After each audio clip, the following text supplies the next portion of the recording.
Ese wigeze kurota imvura cyangwa wigeze kurota ubona imvura mu nzozi? Wabonaga bimeze bite? Ese wifuje kumenya icyo bisobanuye cyangwa se icyaba kibyihishe inyuma?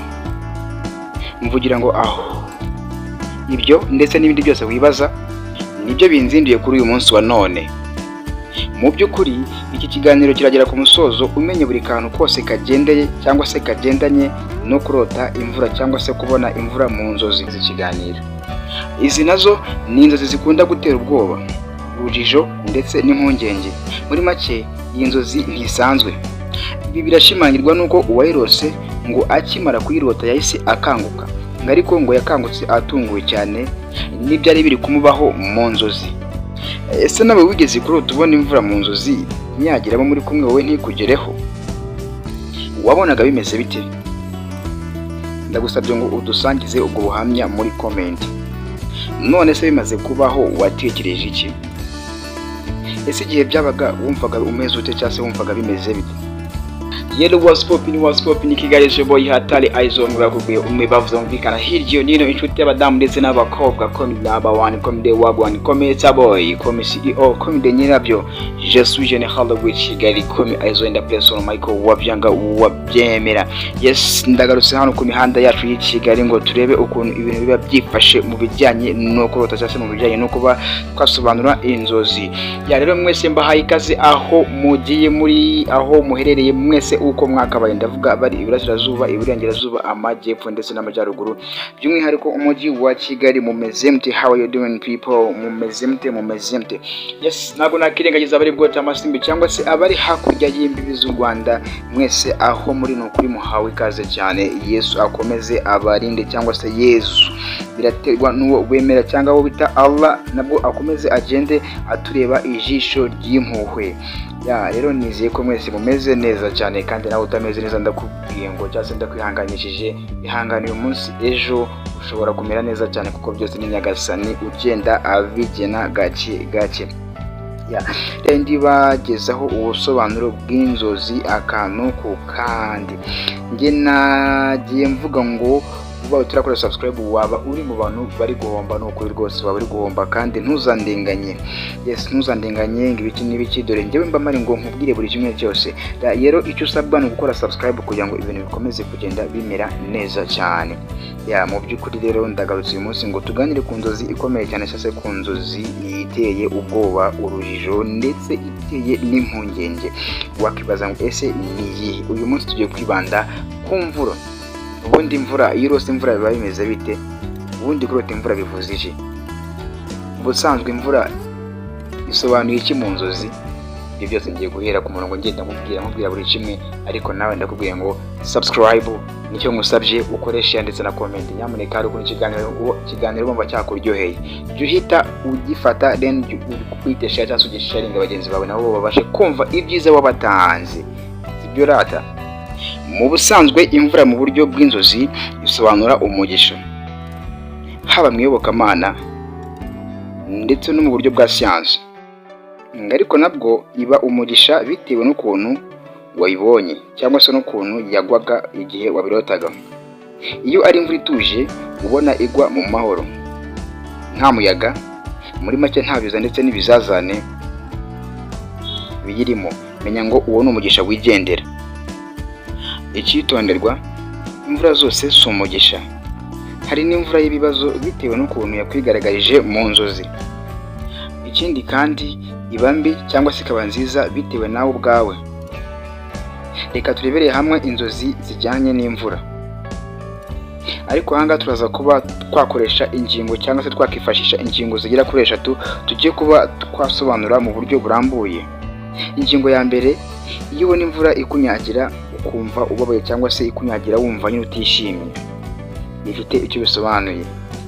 Ingingo ya kabiri, ngo iyo imvura ikunyagira ariko ntikwangirize, muri make ntigire ikintu gutwara, ubona nyine ari mu mahoro igwa neza cyane, nabyo bifite icyo bisobanuye.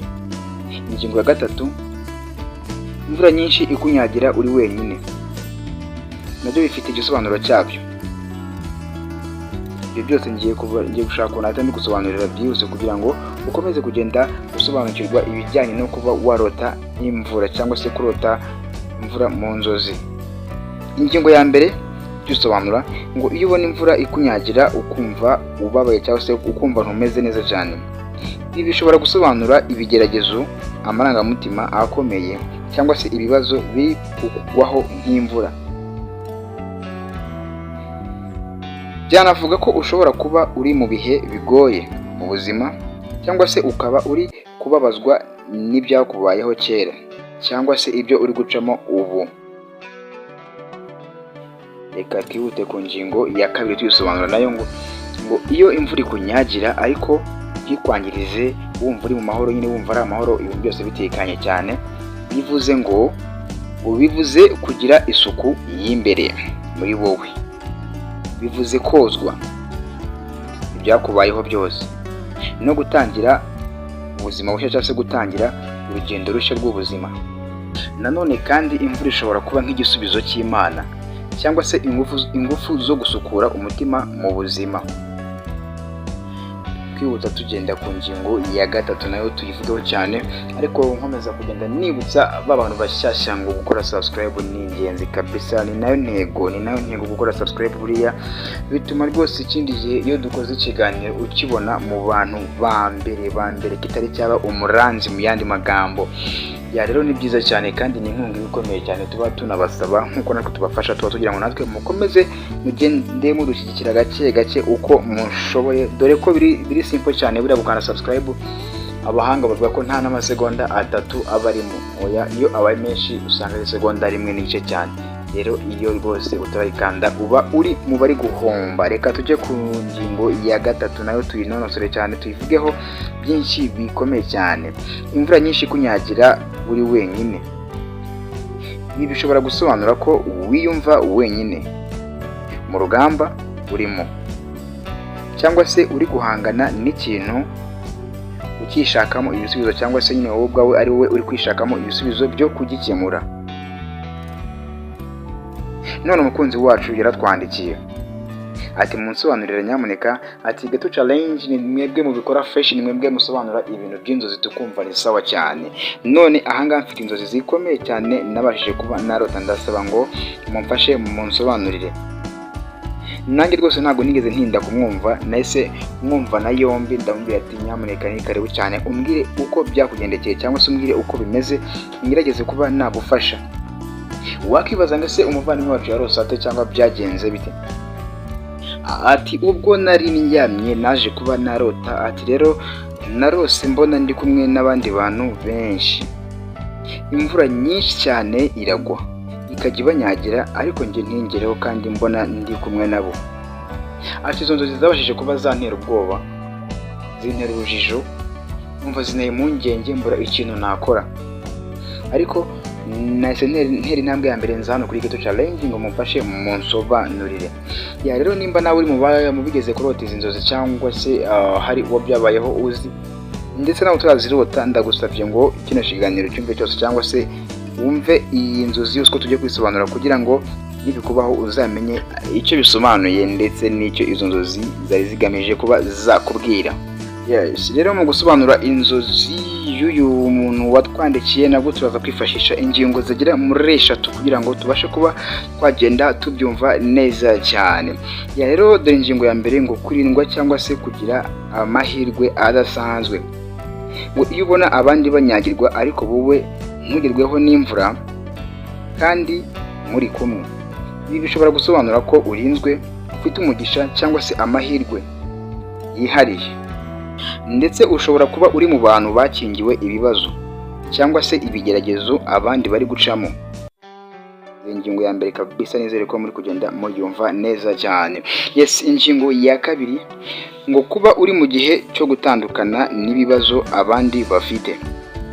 Abandi bantu bashobora kuba bari mu bibazo cyangwa se bari mu bihe bigoye bitaboroheye muri make, babona ko muri kumwe ariko wowe uri kugenda mu nzira itandukanye n'iyabo, uri kurindwa ingaruka zibiri kubabaho.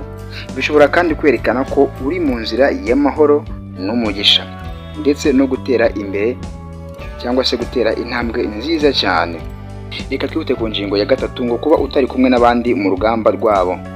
Ibi nabyo bivuga ko wumva uri kure y'ibibazo cyangwa se amarangamutima abandi bafite. Muri make uri kwimenyera ibyawe. Mu ncamake, iyi nzozi ishobora kuvuga ko uri kurindwa n'Imana cyangwa se amahirwe yihariye. Hari ibibazo biri kuba ku bandi ariko wowe uri mu bihe by'amahoro. Uri kugendera mu nzira itandukanye n'iy'abandi. Ushobora kuba uri kuzamuka, kwiyubaka cyangwa se kugira ururimi rutandukanye.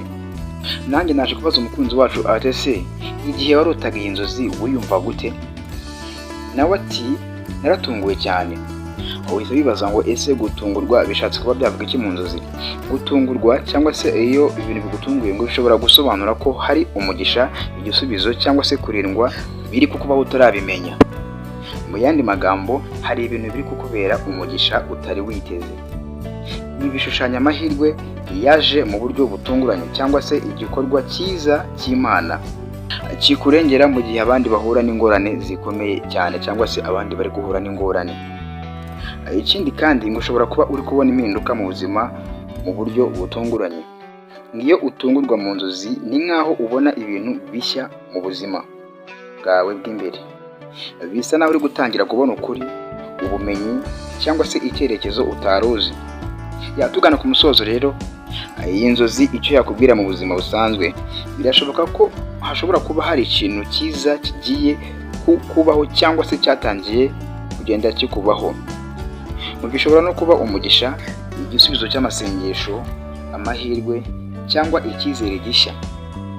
Ibyo bintu biri kuza mu buryo utari witeze, ariko ni igihamya cy'uko uri mu murongo mwiza cyane cyangwa se uri kwinjira mu gihe gishya cy'umugisha. Rero reka nongere mbashimire mbivanye ku mutima mwebwe twatangiranye ikiganiro tukaba tunagisuzanyije muri ab'agaciro cyane. Reka duhure ubutaha. Hasta la vista.